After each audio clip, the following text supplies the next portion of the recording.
bidaiatzea esperientzia oso aberasgarria izaten da. Turismo jasangarriak aukera ematen digu lekuak ezagutzeko, bizitatzeko, baita mundu hobea eraikitzeko ere.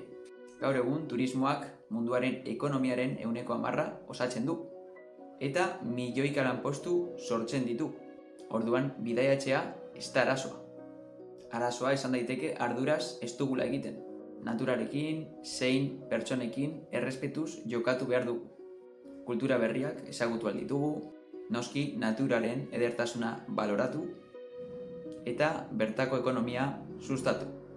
Horretarako Agenda 2030ko 12. helburua daukagu, kontsumo jasangarria.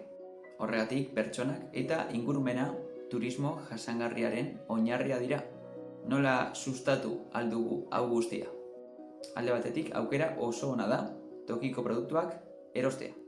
Tokiko jatetxetara joatea, tokiko janaria jatea, bertako artisauei bisita bat egitea eta euren produktuak erostea, noski, eta batez ere natura zaintzea eta errespetatzea. Turismo jasangarria ez da moda soila, baizik eta etorkizunean izango dugun era turismo egiteko.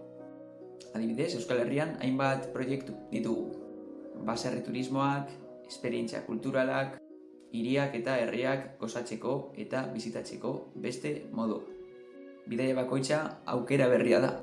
Kultura ezberdinak balioesteko, ekonomia lokalak sustatzen laguntzeko eta bertako ingurunea zaintzeko eta errespetatzeko.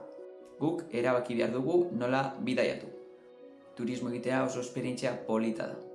Eta nahi dugunean, nahi dugun tokira joateko eskubidea izan behar dugu. Laster turismo egingo baduzu, ondo pasa eta gutxi gazta.